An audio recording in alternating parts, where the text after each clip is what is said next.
Mr. Kaine, you supported Governor Romney in 2008. What did you see in him back then that led you to support his campaign? Back then, I saw his business experience, which I concluded that meant that he understood how to create jobs.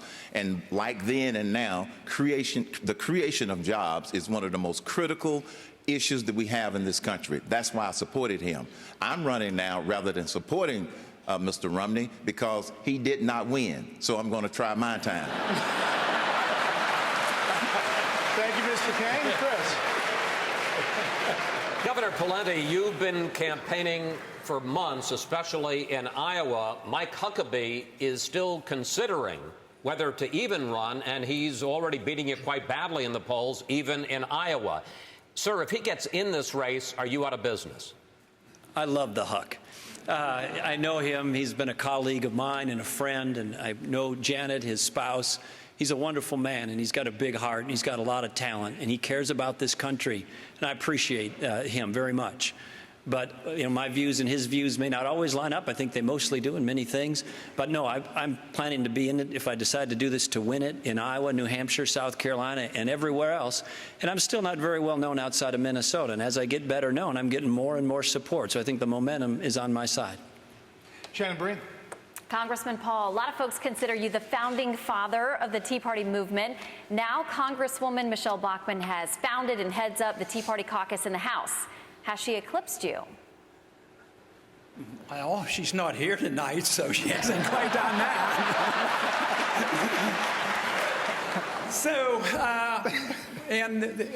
We attend Tea Party meetings together, and of course, the Tea Party movement was started during the last campaign when there was a special day where they raised $6 million spontaneously, and that was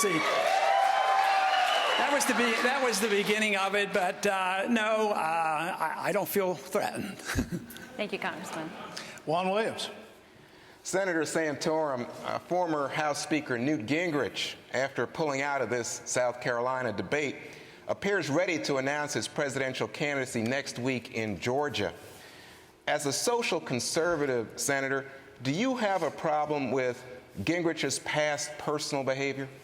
I think that you should be very careful about how you deal with those issues, because all of us make mistakes. And just because we make mistakes, we shouldn't be at all inhibited from going out and saying what's the truth. It's because you fall short doesn't mean that you can't stand up and say, this is the right way to do it. I didn't always live up to that, but this is the truth. And there are some who like to cower people, like to bully people from standing up for things that are important in society that we personally fall short on. And so I'd say to Newt Gingrich, stand up for the truth and let the chips fall where they may. Governor Johnson, if you had a reality TV show like Donald Trump does, what would it be? Wow. I'm stumped. I'm really stumped. You know, I'm an active guy, so reality TV for me would be to spread this whole notion of physical activity and competition, and the notion that we should all live in the present. I don't think it would be Donald Trump's show. I don't think it would be Sarah Palin's show either, crawling on her hands and knees up the ice fall in Alaska. But you mentioned. Wow, I'm just totally stumped. I understand, and that's fair. You mentioned that you like to work out. We understand you've run 30 marathons. I've run 30 marathons. What are you running lifetime. away from?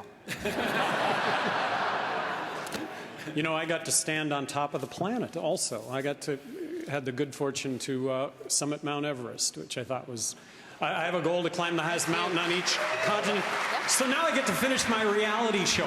I hope to climb the highest mountain on each of the 7 continents. I have 3 to go, so my reality show would be trying those last 3. We knew we'd get there. Thank you. Governor, thank you. Thanks for the break. Each candidate has 30 seconds for closing remarks right now. We will go down the row. We begin with Congressman Paul. Congressman. The big issue today is the budget and the deficit. We approach it in Washington by looking at it as an accounting problem, and it isn't. It's a philosophic problem. Until we decide what kind of government we want and what the role of government ought to be, we can't solve it. The role of government ought to be there to protect our liberties and to take care of our personal and provide a free market economy and to provide for the national defense, which means that we bring our troops home and we restore sound money to this country. Mr. Kaine, your closing remarks, sir.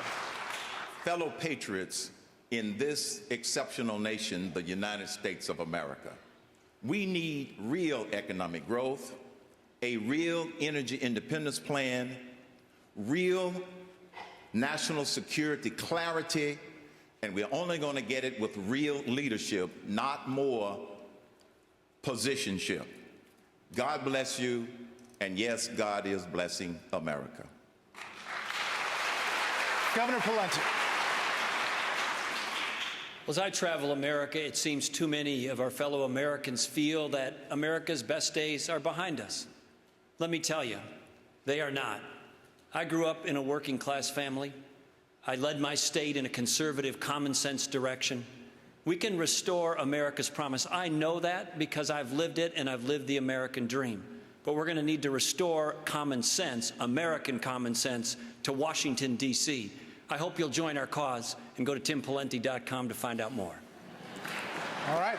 Senator Santorum. A lot of people up here can check the boxes and say they have conservative positions, but I've led on every one from social conservative issues, on life and marriage, and I've got the arrows in my back from the mainstream media to prove it.